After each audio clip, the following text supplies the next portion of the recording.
नमस्कार विद्यार्थी मित्रांनो, तर तुमच्यासाठी एक महत्त्वाचा अपडेट आहे तलाठी भरती 2025. तर नुकतंच तुम्हाला माहीत असेल आता पावसाळी अधिवेशन पार पडलेलं आहे आणि त्याच्यामध्ये महसूल मंत्री बावनकुळे यांनी याचं उत्तर पण दिलेलं आहे. भरपूर आमदार होते, त्यांनी याविषयी जे काय महसूल खात्यातलं पद आहे तलाठी भरती महत्त्वाचं पद आहे याच्याविषयी जो मुद्दा मांडला होता त्याच्यावरती त्यांनी प्रतिक्रिया देत उत्तर देत सांगितलेलं आहे की आपल्याला आता या तलाठी भरती जी असेल महसूल खात्यातलं जे महत्त्वाचं पद आहे त्याची भरती करण्याबाबत. तर आत्तापर्यंत जे काही रिक्त पदे होते 1700 प्लस आहेत, म्हणजे 2500 काहीतरी असं समजा अंदाजे आहे, ते आपल्याला म्हणजे कन्फर्म आकडा माहीत नाही, पण 1700चे प्लस आहेत. असे जे रिक्त पद आहेत ते भरले जाणार आहेत. तर सर्वांसाठी महत्त्वाची ही जी अपडेट आहे. तर याच्यासाठी तलाठी भरतीसाठी आपल्याला शैक्षणिक पात्रता काय लागणार आहे किंवा वयाची अट काय असेल, कोणता अभ्यासक्रम असेल आणि कुठली पुस्तके आपण अभ्यासली पाहिजेत या संदर्भात आपण सर्व डिटेल्स या व्हिडिओच्या माध्यमातून जाणून घेणार आहोत. जर नवीन असाल तर आपल्या चॅनलला सबस्क्राईब करा, व्हिडिओला लाईक करा. तर आपण पुढील डिटेल्स जाणून घेऊयात मित्रांनो. तर सुरुवातीला आपण शैक्षणिक पात्रता जाणून घेऊयात की तलाठी भरती पदासाठी आपल्याला शैक्षणिक पात्रता काय असली पाहिजे किंवा आपलं शिक्षण काय झालेलं असलं पाहिजे. तर नंबर 1चा मुद्दा आहे, कोणत्याही मान्यताप्राप्त विद्यापीठाचा पदवीधर असावा विद्यार्थी. म्हणजे तुमची कुठल्याही मान्यताप्राप्त म्हणजे महाराष्ट्रामध्ये कुठल्याही मान्यताप्राप्त विद्यापीठामध्ये तुमची पदवी झालेली असणं आवश्यक आहे.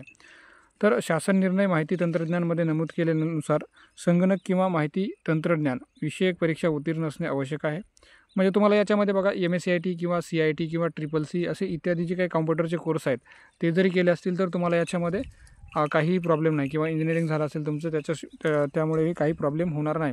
तर याच्यामध्ये असं नाही मित्रांनो की MSCIT शिवाय तुम्ही परीक्षा देऊच शकत नाही किंवा तुमचं सिलेक्शन होणारच नाही. त्याच्यामध्ये तुम्हाला त्यांनी काही 2 वर्षापर्यंत किंवा 1 वर्षापर्यंत त्यांनी सूट दिलेली आहे की त्या टायमिंगमध्ये तुम्हाला MSCIT कंपल्सरी करून त्यांना सर्टिफिकेट ते द्यायचं आहे. तर दुसरं आहे, तुम्हाला आवश्यक मराठी व हिंदी भाषेचे ज्ञान असणे आवश्यक आहे. आता महाराष्ट्रामध्ये भरती आहे म्हणजे महाराष्ट्राच्या बाहेर पण खूप सारे विद्यार्थी शिकत असतात, त्यामुळे महाराष्ट्रामध्ये तुमची 10वी झाली असेल म्हणजे तुमचं मराठी भाषेचं ज्ञान हे 100% असलेलंच आहे किंवा झालेलं आहे तुम्हाला. तर अशा प्रकारची ही शैक्षणिक पात्रता आहे. तर MSCITचा तुम्हाला मुद्दा मी सांगितल्याप्रमाणे तुम्हाला कंपल्सरी आहे, परंतु त्याच्यामध्ये तुमची सिलेक्शन होऊ शकते. त्यांनी जो काय पिरियड दिलेला असेल 3 महिने 6 महिने वर्ष काय असेल तर त्या टायमिंगमध्ये तुम्हाला ते सर्टिफिकेट त्यांना द्यायचं आहे. तर ही झाली शैक्षणिक पात्रता. तर दुसरा महत्त्वाचा प्रश्न आहे की याच्यामध्ये वयाची अट किती असली पाहिजे. तर तुम्हाला या ज्या रखान्यामध्ये दिलेलं आहे त्याप्रमाणे तुमची वयाची अट असेल तर तुम्ही त्या परीक्षेसाठी पात्र असाल. तर पहिला आहे खुला प्रवर्ग, म्हणजे ओपन प्रवर्गामधून जर तुम्ही फॉर्म भरला असेल किंवा भरणार असाल तर त्याच्यामध्ये तुम्हाला 18 ते 38 वर्ष वय हे असलं पाहिजे. 38 वर्षाच्या जास्त असेल तर तुम्हाला हा फॉर्म भरता येणार नाही.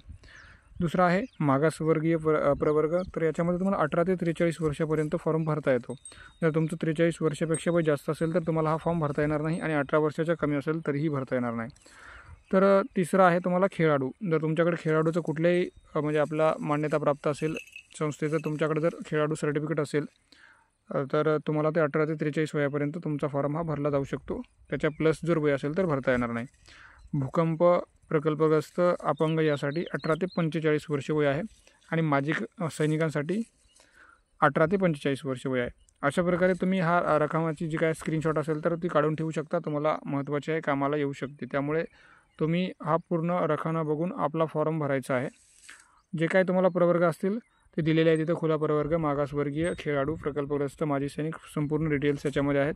18 ते 38, 18 ते 43, 18 ते 43, 18 ते 45 आणि 18 ते 45 अशा प्रकारचा जो रखाना आहे तो तुम्हाला दिलेला आहे. तर आपण आता बघूयात की अभ्यासक्रम काय असेल तलाठी भरतीसाठी. तर अभ्यासक्रमाच्या बाबतीत तुम्हाला माहीत असेल किंवा ज्यांना पण माहीत नसेल तर आपण सविस्तरपणे याच्यामध्ये सांगणार आहोत. परीक्षेच्या अभ्यासक्रमाचे स्वरूप कसे असणार आहे किंवा कोणकोणते विषय आहेत. तर बघा, सुरुवातीला तुम्हाला विषय जो आहे तो मराठी आहे. मराठी विषय हा 25 मार्कासाठी आहे आणि त्याला गुण आहेत 50.